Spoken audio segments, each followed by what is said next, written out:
Hello and good morning. It is so wonderful to see you today. What a privilege it is to be together and to worship God together.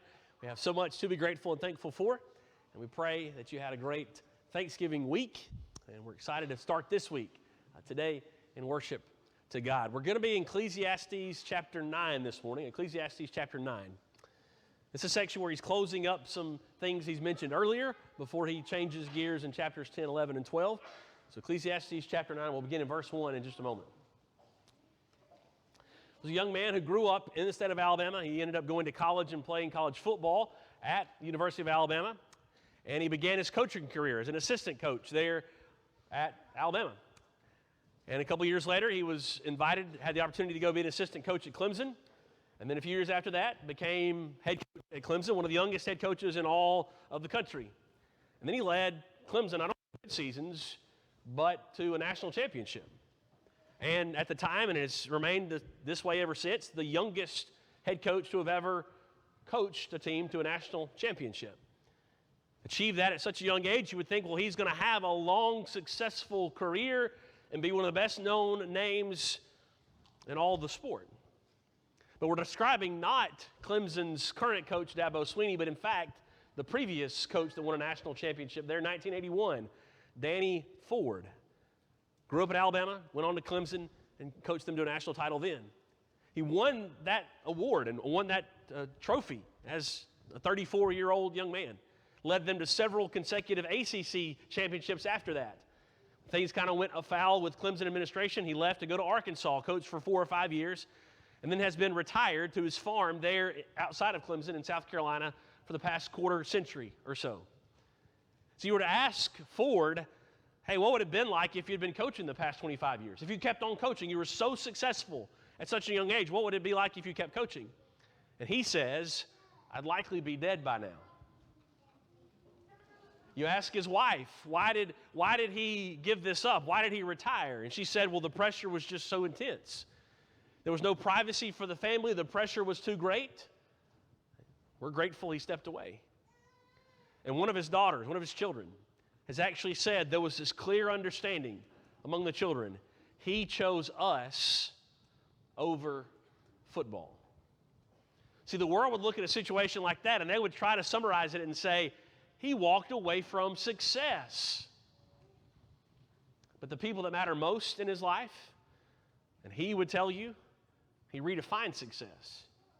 He instead pursued, quote, success in the things that matter the most. And so we too find ourselves challenged with that dynamic daily in our own lives and our own culture. Do we let other people define what success is? Or do we seek it on God's terms? You can see how the world would say he walked away from success, but God wouldn't say that. Solomon, in the lens of Ecclesiastes and trying to give us this kind of memoir of sorts of after trying everything, would not say he walked away from success. No, he identified where it was most important to be successful and made the tough decisions to ensure it. As we think about the book of Ecclesiastes, we've been challenged to remind ourselves this life cannot be viewed and treated like it's a playground. Like, I'm going to try this out, I'm going to try that out, I'm going to please these people and ride this ride and ride that ride and have as much fun and devote as much as I can to just enjoyment of the world's things. See, in reality, we know that the devil is seeking our souls and the souls of people around us as if he were a lion. It's a hunting ground. It's also a battleground. Spiritual battle is ongoing all around us. And we suffer and others suffer when we think that life is all about dabbling here and there and playing and just seeking enjoyment for enjoyment's sake. Solomon challenges us to live to please God, to live to fear God. That is indeed man's all. So to have that conversation and to listen to Solomon demands that we keep redefining what success is. Solomon says in chapter 2, I achieved it all. I worked so hard. I made it happen. Anything I wanted to see happen, I could just breathe it into life almost. But then I found emptiness and that all of life is vanity. We get to chapter 9, he's going to wrap up kind of that argument from chapter 2, flesh it out in its fullness. In some ways, chapter 9 ends up being a little bit of a darker chapter because of that. But it's our main text beginning in verse 7 here in just a moment that'll reveal it's really got some neat, hopeful, positive things to offer as well. So as we dive into chapter 9, we want to see what success can look like and should look like when we live this life for more than under the sun. We're actually living it beyond the sun, what God has given us. So Ecclesiastes chapter 9 and verse number 1. But all this I laid to heart, examining it all. There you see this sense of observing everything that he's doing and has done. He's laying it all out for him to discern what to tell us. How the righteous and the wise and their deeds are in the hand of God. Whether it is love or hate, man does not know. Both are before him. His main point is this: those who are righteous, who are living to seek to please God and to fear God above all, they understand they're always living in the hand of God. There's something greater beneath and beyond this life. That is the influence of God. What that means is that even the most righteous and the most wise cannot predict the future, cannot know the future, and certainly cannot control the future. Daniel recognized that. Daniel chapter 2, Daniel's life is hanging in the balance at this stage. All the dream interpreters of Babylon were about to be executed because Nebuchadnezzar's dream was going unfulfilled or uninterpreted, and Daniel's in that number, and so Daniel prays with some fervency and some urgency, and part of what he prays is, "Blessed be the name of God forever and ever, to whom belong wisdom and might." He changes the times and the seasons. He removes kings and sets up kings. He gives wisdom to the wise and knowledge to those who have understanding. What Daniel is saying is, if Nebuchadnezzar lasts or if he doesn't, I know who's behind that God is. If I know the answer to his dream or if I don't, I know who's behind it God is. What Solomon's challenging us to see here is that those who are righteous and are pursuing God ultimately know that their future does not ultimately rest in their own hands. It's not a self-deterministic existence. It's that we live in the hand of God. We seek his comfort when difficult times come. We're in his hand. We also know that our blessings come from him. We're in his hand. We recognize the important role of the hand of God. Now, this probably only crossed my mind because the World Cup is going on now in that Middle Eastern country, Qatar.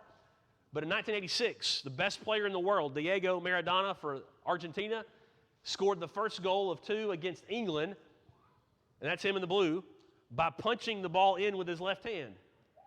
And guess what? In soccer, you can't do that. Soccer, you can kick the ball, you can chest the ball, you can hit it on your forehead, but you cannot use your hand. And so he went up to try to head the ball. That's the goalie who can touch it with his hand. And instead of hitting it on his head, he punched it in with his left hand. Later, years later, he would admit before he died that he did indeed intentionally punch it with his hand. But right after the game, here was his response. They said, "Did you touch it with your hand?" And he said, "No, it was the head of Maradona, and it was the hand of God." So it's been called the hand of God goal. You see what he's doing? He cheated. He broke the rules. He blurred the lines of ethics. And who did he blame it on? It happened. It must have been the will of God.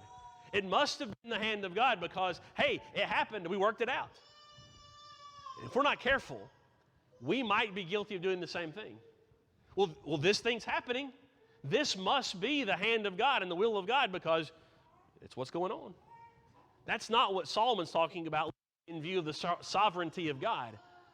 What he's saying is it means that it's ultimately beyond our grasp to predict it, to know the future.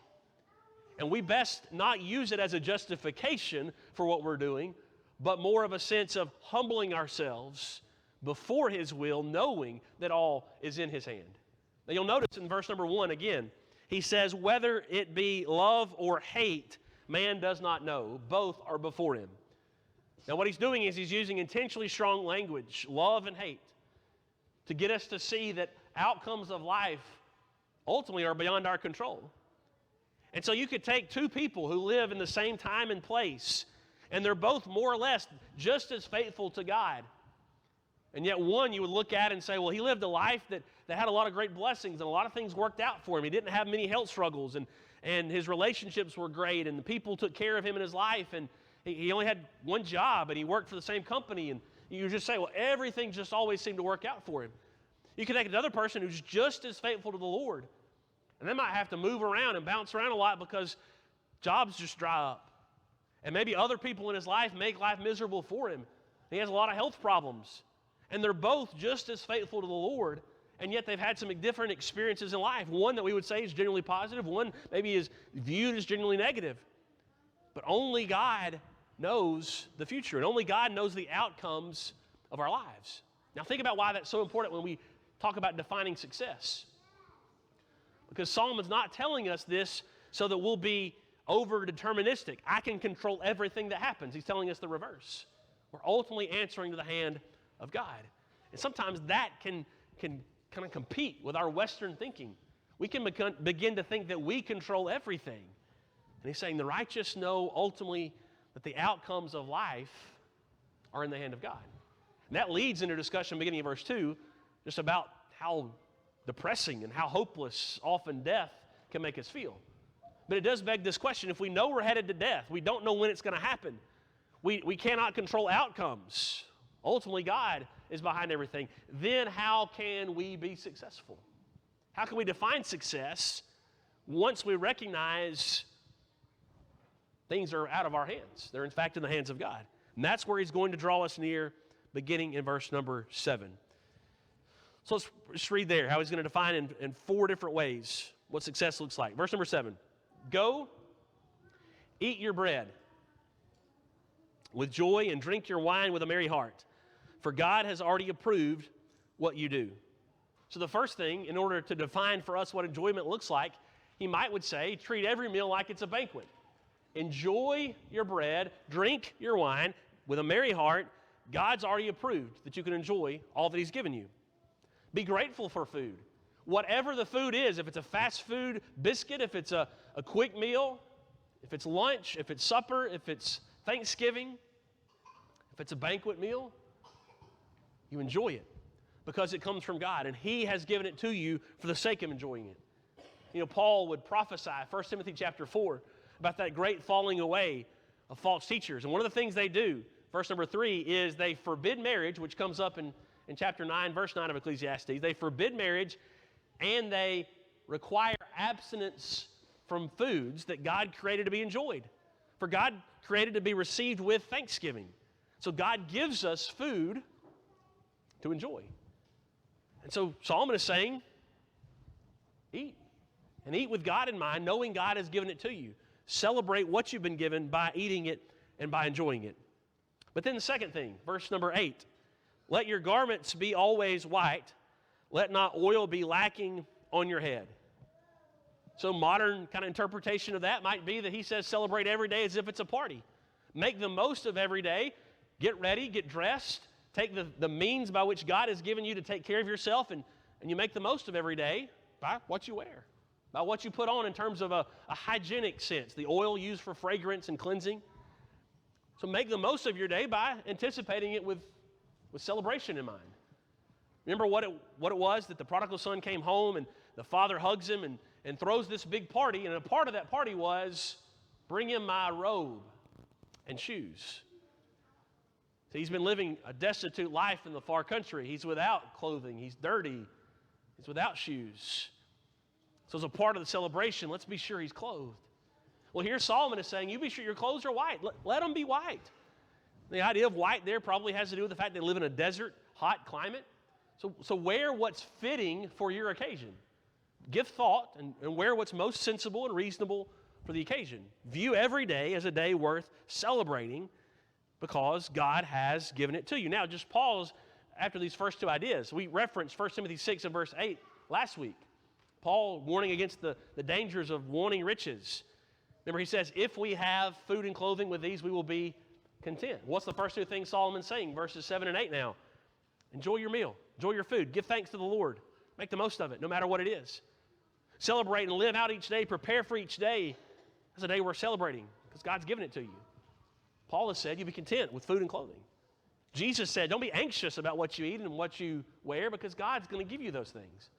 Likewise, Solomon is saying you can define success by being thankful and grateful and celebrating these things every single day. But now notice verse number 9. Enjoy life with the wife whom you love. all the days of your vain life that he has given you under the sun, because that is your portion in life and in your toil at which you toil under the sun.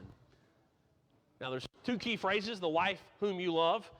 Some translations and commentators kind of interpret the phrase later, which he has given you, as connected to the wife whom you love, which God has given you. There's some debate about that. But it's almost as if you can hear some regret here from Solomon.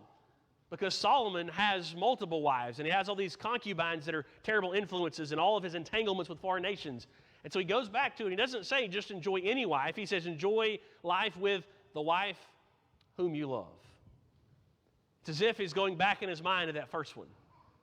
Most likely, most consistently, the one about whom is written Song of Solomon. God gave me a wife.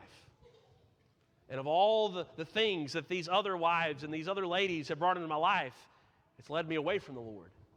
So you go back to your marriage and you ensure that your marriage is as sweet and joyful as it can be, because God is the one who has given it to you. He would say, Proverbs 5 and verse 18, let your fountain be blessed, rejoice in the wife of your youth. See, there's a difference, it seems, in Solomon's mind.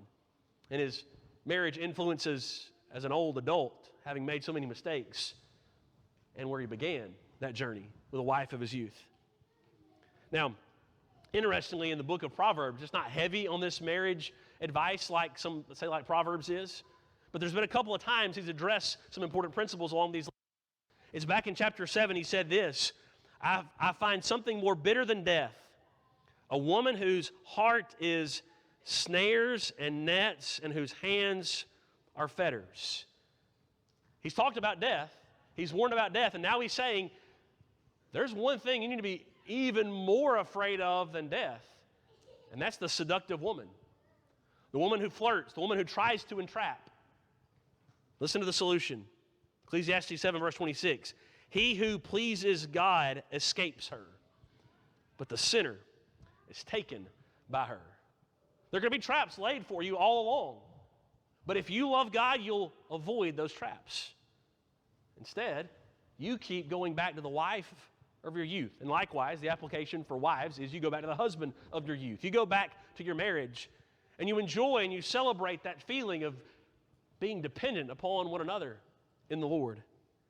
It's also important to connect it to Ecclesiastes chapter 4, because marriage is the bedrock, foundational element of the home and of society. It's the relationship that helps and prepares us for all other relationships. Ecclesiastes 4 verse number 9, two are better than one, because they have a good reward for their toil. If they fall, one will lift up his fellow, but woe to him who is alone when he falls and has not another to lift him up.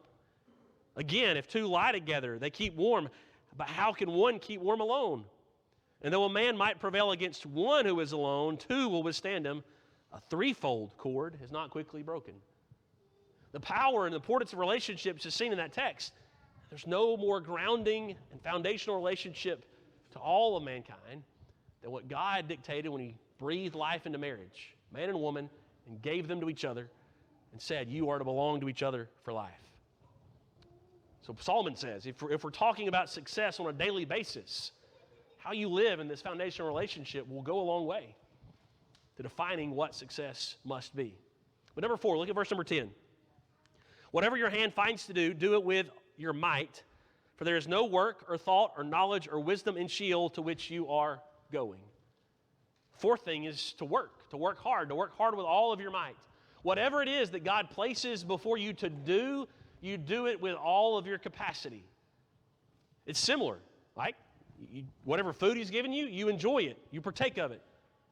Whatever clothing he gives you and blesses you with, you use it. You wear it proudly. You wear it knowing you've been blessed by God. The wife or the husband he's given you, you live in that marriage. And now he's saying the opportunities you have to produce and to work, you do with all of your might. It's an act of stewardship to work. Proverbs chapter 24, verse 30, I passed by the field of a sluggard, by the vineyard of a man lacking sense, and behold, it was all overgrown with thorns. The ground was covered with nettles. Its stone wall was broken down. See, he's saying slothful living is poor stewardship because you're not taking care of what you've been given. So to work with all of your might. Work because God's given you. But also in verse 10 specifically, it says work because there's coming a time when you can't.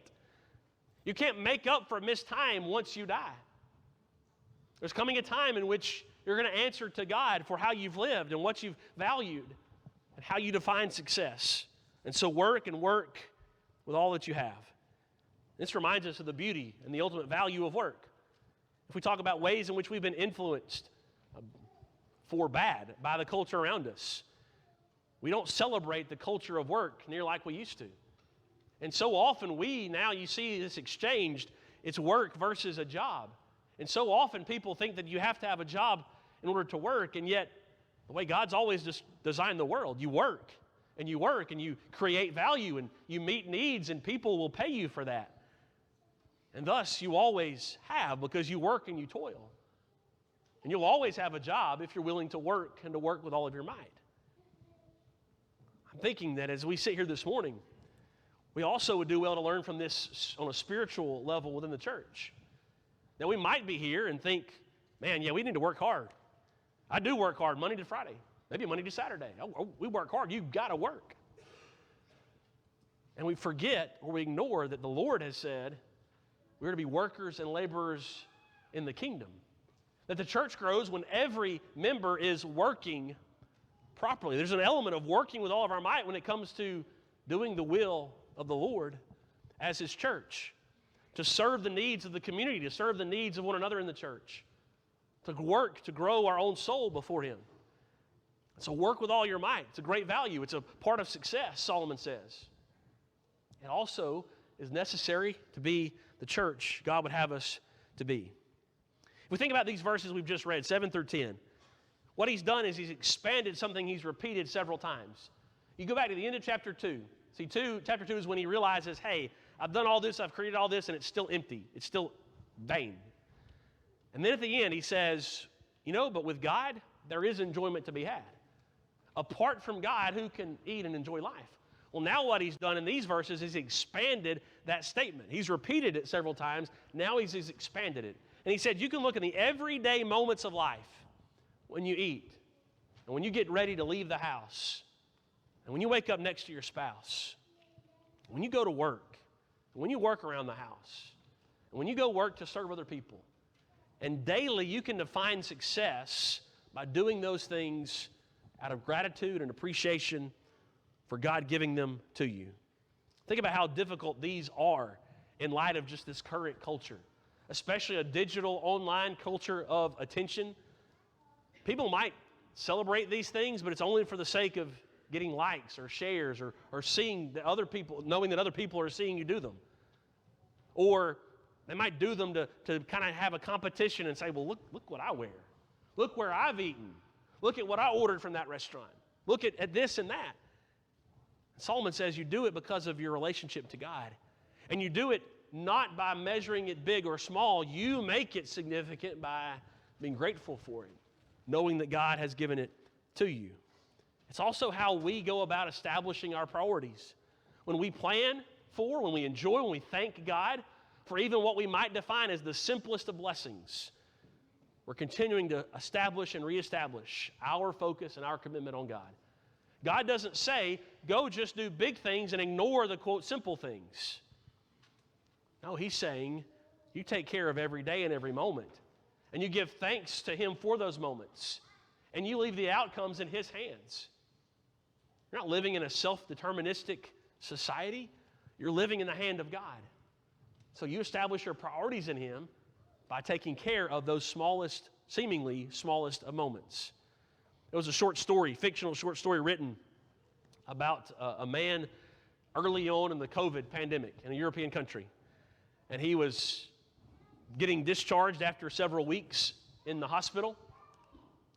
And the doctors and nurses sat down with him and went over his bill and said, you don't have to pay today, but you just got to know this bill's coming due, and here's how it breaks down, and I know you've got insurance, and we can work it out, payment plan, whatever.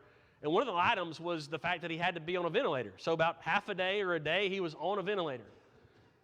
And there was that line item for the ventilator, and it was something pretty outrageous, 5,000 euros. And when they got to that one, they went past it, and they noticed he started crying, and they said, hey, sir, it's okay. we'll get this worked out. You've got insurance, and we'll payment plan if we need to. It'll be okay. And he was crying, and he said, no, it's not the money. He said, I can write a check. I've got the money. But I've just realized that I've went 9 decades with the Lord breathing for me. And here I'm being charged for a machine to breathe for me for a few hours. And the Lord has just designed me and created me to breathe. And I've breathed every day, and He's never charged me. And yet I've also never bothered to thank Him for the breath He's given me every day. It's kind of at the heart of what Solomon's saying. Enjoy what He has given you because you know it comes from Him. You know you cannot control all of your outcomes. You can't control success in the world's terms. But you can submit to the one who's given you everything. And when you do that, you also can pause and tell Him thank you and enjoy it. And you become a good steward of that on a daily basis. So we think about those things.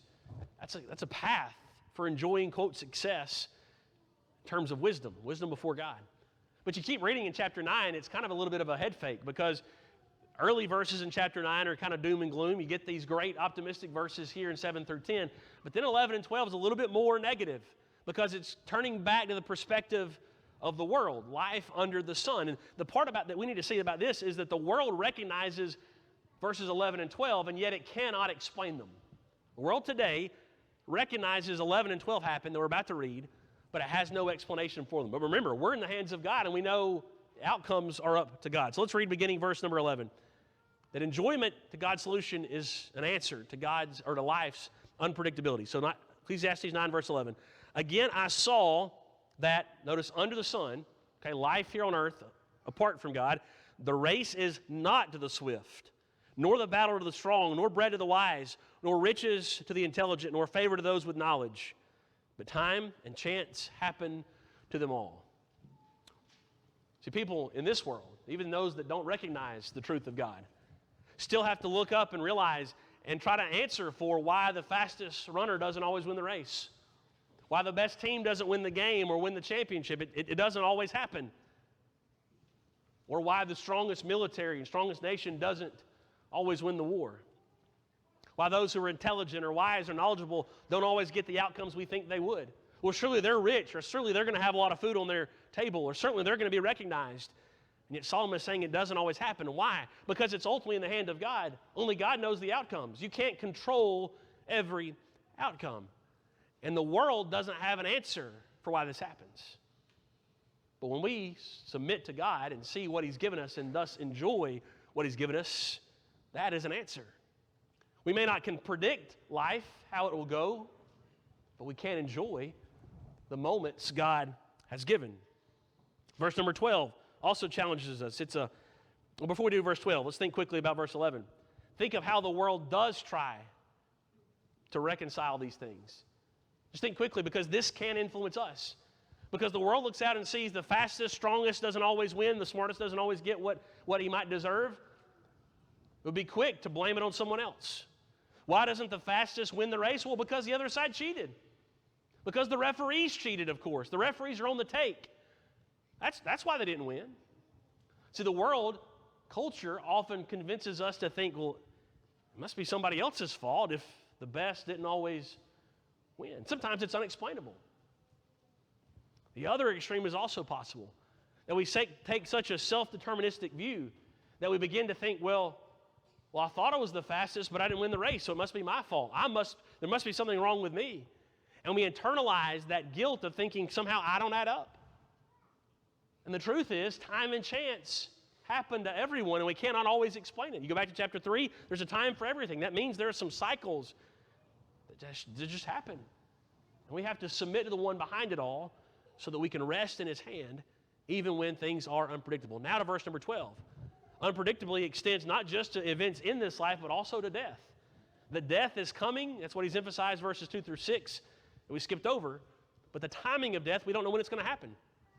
And he references the natural world and how those animals, fish, and birds are trapped. So verse 12, for man does not know his time, like fish that are taken in an evil net and like birds that are caught in a snare.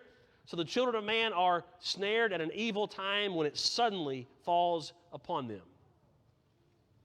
Doesn't matter what the fisherman's trying to catch or the bird hunter is trying to catch, you know.